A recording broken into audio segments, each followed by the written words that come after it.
Cactus 1549, 700, landing 5,000. This is Cactus 1539, hit birds through lost thrust on both engines, returning back towards LaGuardia. Okay, you need to return to LaGuardia. Turn left heading up 220. We're unable, we may end up in the Hudson. Cactus 1549, radar contact is lost. You also got Newark Airport up at 2 o'clock in about 7 miles. Eagle 5, 4718, turn left heading 210. 210, 4718. I think he said he was going in the Hudson. Seguramente todos recuerdan este episodio cuando el piloto de ese avión salió del aeropuerto de LaGuardia, Nueva York, y a los pocos minutos él entendió dos cosas. Primero, que no tenía más motores. Y segundo, que no tenía tiempo de volver a LaGuardia. No tenía tiempo de volver al aeropuerto. Y aterrizó en el río Hudson. Si el piloto de ese avión hubiese sido una computadora, todos estarían muertos. 155 personas que estaban en esa máquina salvaron su vida porque el piloto era un ser humano y tenía un cerebro humano. Pero particularmente tenía un área cerebral que se llama lóbulo frontal intacta. Si hay una área del cerebro, el cerebro trabaja en red. Cuando tenemos una función cognitiva se activa casi todo el cerebro, pero hay áreas que son más críticas. Esto lo voy a repetir durante la charla. Si hay un área del cerebro humano que nos relaciona con nuestra identidad, es el área frontal. Lo que nos hace diferente a todo lo que estamos acá hoy. Lo que nos diferencia de las demás especies. Si hay una lesión en la parte posterior del cerebro, que es clave para el proceso de percepción del mundo externo, la persona va a tener seguramente un déficit en percibir el mundo, pero va a ser el mismo. Si hay un daño frontal, uno no va a ser el que fue. Uno comienza a ser distinto, cambia la personalidad. El lóbulo frontal tiene neuronas que son diferentes a otras partes del cerebro. Por ejemplo, hay neuronas del sistema olfatorio, del olfato. Las neuronas, la red que regula el olfato tiene neuronas que responden básicamente a estímulos olfatorios. Las neuronas que procesan la visión responden, algunas neuronas del sistema visual responden al estímulo visual. En cambio, como uno esperaría del área más crítica del cerebro humano, las neuronas frontales responden a diferentes cosas según el contexto. Por ejemplo, pueden responder al perro o a un estímulo viendo un gato, dependiendo del contexto. Esta área, que es crítica para nosotros, termina de madurar entre la segunda y tercera década de vida. Y tiene una función importante en varias funciones intelectuales y cognitivas. Por ejemplo, la planificación, la toma de decisiones, la memoria, el lenguaje, la interacción social. Mi cerebro está cambiando porque estoy acá. Y ustedes están cambiando su cerebro porque me escuchan a mí. Les guste o no les guste lo que digo. La interacción social cambia nuestro cerebro. Aún en el ascensor, cuando nos miramos con el vecino, tenemos que decirle algo por compromiso, vemos si nos quiere o no. El cerebro se está activando y el del vecino también. No se puede entender un cerebro humano como algo único. Se debe entender como una interacción entre dos cerebros. Si ustedes me aprietan el cuello y me dicen, Facundo, ¿cómo resumirías el cerebro humano? Yo diría, bueno, es un órgano social. Y parte de la complejidad del cerebro humano, para muchos investigadores se explica por la complejidad social que nuestra especie ha alcanzado. Y si no creen la complejidad social que hemos alcanzado, miren todo lo que hemos creado. Las sillas, el micrófono, la computadora que no anda, mi camisa, y todo esto que estamos haciendo ahora. Hemos aprendido mucho del lóbulo frontal por pacientes que lamentablemente tuvieron problemas neurológicos o psiquiátricos. Pero también aprendimos por la nueva tecnología, las imágenes. Hoy podemos estudiar el cerebro con aparatos que ven in vivo qué pasa en nuestro cerebro cuando imaginamos, cuando memorizamos. Y la memoria humana no es una sola, hay diferentes tipos de memoria. Hay una memoria de dónde y cuándo. Yo me recibí tal día en tal lugar. Hay una memoria que es una memoria episódica y que hay un área clave que es hipocampo. Hay otra memoria que es la que estoy usando yo ahora, que es memoria online. Yo estoy tratando de decir palabras que no dije unos segundos antes. O también cuando ustedes tienen un número, o yo tengo un número de teléfono en la cabeza, lo marco, hablo con la persona y me olvido. Es una memoria más online. Esta memoria sí tiene mucha dependencia del lóbulo frontal. Pero hay otras memorias que sabíamos por lesiones y por estudios de animales que no eran tan importantes el lóbulo frontal. O la memoria semántica, saber que Montevideo es la capital de Uruguay. No sabemos cuándo aprendimos eso. Esa memoria es un concepto, como que esto es una camisa. Hoy sabemos por las técnicas de imágenes que el lóbulo frontal se activa en todas estas memorias en el humano. Cuando tiene una memoria autográfica, una memoria semántica, una memoria online, una memoria episódica, además de otras partes del cerebro que sabíamos por animales y por humanos, hoy sabemos que en vivo el lóbulo frontal juega un rol importante. Y hablando de memoria, les quiero decir que avances en las neurociencias en las últimas décadas, debido al avance genético, de imágenes, y que hay más científicos en la humanidad que en toda la historia de la humanidad, han demostrado que la memoria humana es el último recuerdo. Cuando uno evoca una memoria, se hace inestable. Y cuando la vuelve a guardar, se guarda, y si lo que se guarda coincide con el evento, vamos a recordar el evento tal cual. Pero si cuando se evoca la memoria agregamos cosas y se guarda con diferentes contextos emocionales o situaciones, lo que vamos a recordar la próxima vez no es el hecho que pasó, sino el último recuerdo.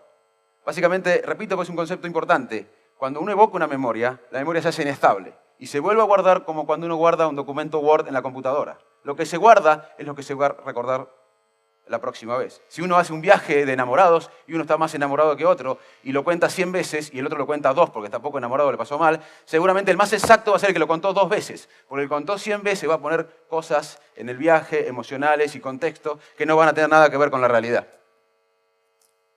Aprendimos del lóbulo frontal, que es el encargado de planificar, de organizar la conducta temporal del lenguaje, de la emoción y de los aspectos racionales por pacientes. Uno es la lobotomía. La lobotomía es un procedimiento que por suerte no se usa más, pero fue muy popular en Europa, en Estados Unidos, hace décadas. A partir de los 70 cesó la actividad. Básicamente le destruían el lóbulo frontal entrando con un fierrito por el ojo y el fierrito destruía el lóbulo frontal a personas con una depresión incurable en ese momento, con obsesiones que no lo dejaban tener una vida independiente o con dolores intensos. Y había una foto muy expresiva de una persona muy preocupada y después de la cirugía estaba con un habano totalmente liberado. Se le habían acabado las obsesiones, pero había dejado de ser él mismo. Estaba totalmente desinhibido, despreocupado. Y ahí aprendimos, lamentablemente, de lo que sucede con una lesión frontal. También aprendimos sobre lo que pasa con una lesión frontal con un experimento lamentablemente natural que sucedió en Cavendish, un pueblo de Vermont. En Cavendish, Vermont, había una empresa de ferrocarril que estaba construyendo el ferrocarril y un capataz, Phineas Gage, era muy obsesivo. Llegaba temprano a trabajar, se iba último, todo el mundo confiaba en la palabra de él, los jefes en la empresa confiaban en él, los obreros que dependían de él estaban muy contentos, una persona muy confiable, hasta que un fierro por una explosión de una mina le atravesó el lóbulo frontal. Lo llevan, el fierro salió, o sea, no quedó incrustado. Básicamente esta parte del cerebro había desaparecido. Lo llevan a Boston, hoy el fierro está en el hospital de Harvard, es un caso muy famoso, no estoy violando ni una confidencialidad médica, todos los datos que voy a decir fueron muy difundidos en los medios, internacionalmente, científicos y no científicos. Phineas Gage llega al hospital de Boston, primero consciente, segundo hablando perfectamente, memorizando todo lo que pasó. A la semana se va de alta, con un agujero en la parte anterior del cerebro. Los círculos médicos de Boston se preguntaban, ¿para qué sirve esa parte? Porque Phineas Gage salió de alta con la misma inteligencia, el coeficiente intelectual. La ciencia no puede medir toda la inteligencia, no se puede medir el humor, la ironía, la valentía, pero se puede medir algunos aspectos de la inteligencia analítica. Esa inteligencia analítica estaba preservada en Gage. El lenguaje estaba preservado, las memorias estaban preservadas, la atención estaba preservada, las funciones visoespaciales estaban preservadas, no tenía ningún déficit motor. Entonces la gente, los médicos en Boston decían, ¿para qué sirve esta zona del cerebro?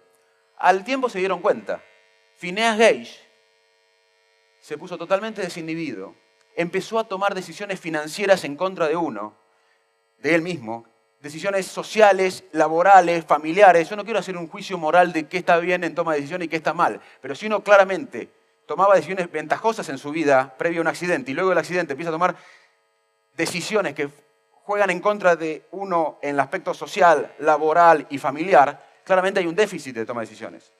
Lo curioso es que ese déficit en Phineas Gage no pudo ser explicado por la razón, porque perdió la razón, porque el intelecto, la parte intelectual, la memoria, la atención, la inteligencia, el lenguaje estaba intacto. ¿Y qué pasó? Es que el fierro atravesó la zona frontal, que cumple otra función, además de todas las que le dije antes, que es regular la emoción y lo racional. El lóbulo frontal es el que se encarga a nuestro cerebro de adaptar socialmente los impulsos innatos que todos tenemos. Todos queremos devolver una piña a alguien si nos pega de sorpresa, todos, pero algunos no lo hacen. Todos queremos acercarnos al estímulo sexual, todos. Y todos queremos decirle a una persona que es molesta o mentirosa o cínica que es un mentiroso y un cínico. Y eso es lo que las personas con daño frontal hacen.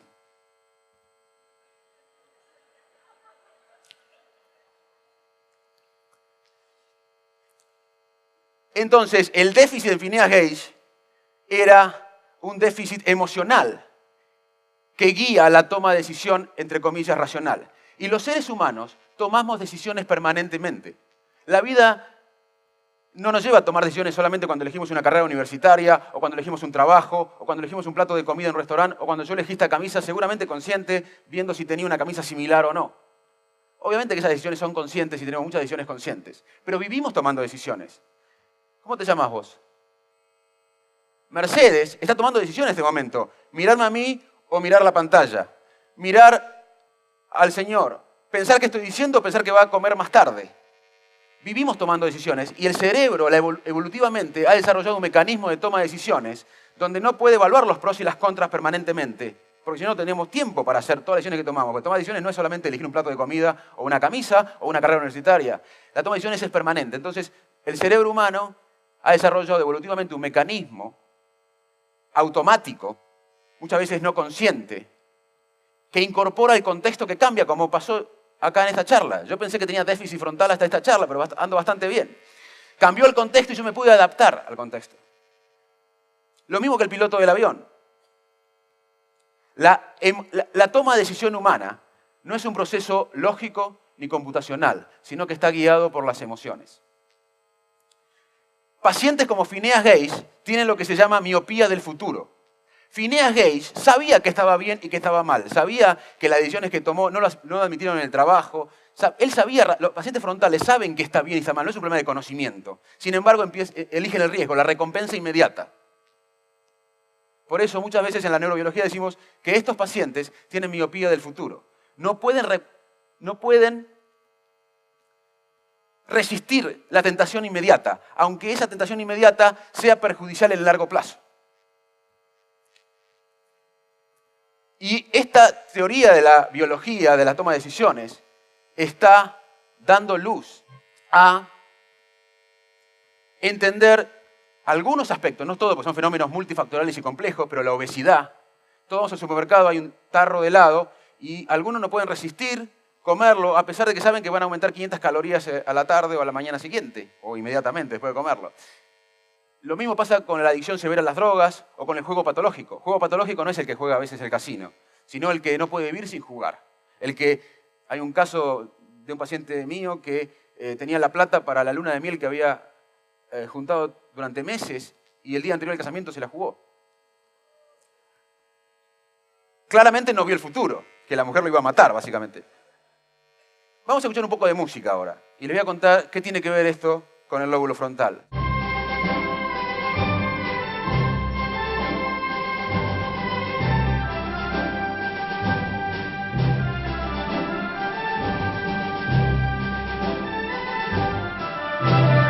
Este es el bolero de Ravel. Ravel lamentablemente sufrió una enfermedad que afectaba el sistema frontal. Esto está bastante evidenciado en la literatura médica. Y muchos investigadores crean la hipótesis de que parte de su obra artística fue influenciada por su enfermedad frontal, porque los frontales también perseveran, son como piñón fijo muchas veces, no pueden tener esa flexibilidad cognitiva que es necesaria para sobrevivir. Se cree que el bolero, inclusive, la melodía se repite como 17 veces, y se cree que algunos investigadores en papers científicos, en literatura científica, tienen la hipótesis de que la enfermedad afectó, lo cual ven que la perseveración, o sea, ser piñón fijo, cuando uno es un genio es agradable, el asunto es cuando uno persevera y no es un genio. Se creía que el lóbulo frontal era más grande en los humanos que en otras especies. Hoy sabemos que no. Hoy sabemos que parte de la complejidad frontal quizás sería por las conexiones cerebrales, no tanto por el tamaño del lóbulo frontal. Este es un estudio que hicimos cuando yo vivía en Inglaterra, en Cambridge, para que vean que hubo muchos Phineas Gage en la historia. Este es un grupo de 30 pacientes que estudiamos como Phineas Gage, o sea que no es que la neurobiología hace una regla de un caso, sino que hay muchísimos laboratorios en el mundo que por décadas han estudiado el fenómeno que originalmente se vio en Gage. Y la lesión frontal no solo se da con una lesión, con un fierro, con un accidente vascular. Esto es una enfermedad degenerativa, como el Alzheimer, pero en vez de afectar el hipocampo que regula la memoria, afecta al lóbulo frontal degenerativo. Y es un senador americano, esto es foto del New York Times, un senador americano por Nuevo México que renunció al cargo teniendo esta patología frontal. Pero lo interesante es que la mayoría no se daba cuenta, porque lo que se afectaba no era como el Alzheimer, la memoria o la orientación, era la conducta. Y a veces estos pacientes son más simpáticos. Esta es la foto que le quería mostrar sobre cómo la obesidad, el juego patológico y la adicción a las drogas se está también investigando como un déficit en toma de decisiones, en no poder inhibir la recompensa inmediata a pesar de que va a ser perjudicial en largo plazo. El ser humano contemporáneo cuenta con todos los recursos para resolver muchos de los problemas sociales más urgentes, por ejemplo, la pobreza. Sin embargo, en los temas sociales hay emoción. Cuando hablamos con un jefe, hay emoción. Cuando hablamos con nuestra pareja, hay emoción. Cuando nos encontramos con la competencia, hay emoción. Cuando abordamos a alguien, hay emoción. Los temas sociales involucran emoción porque tienen implícito poder, sumisión y beneficios personales. El enfoque en la razón, en el control del comportamiento humano, en la anticipación de la conducta, ha generado la falsa idea de que nos manejamos con la razón. La historia humana claramente contradice el hecho de que somos seres totalmente racionales.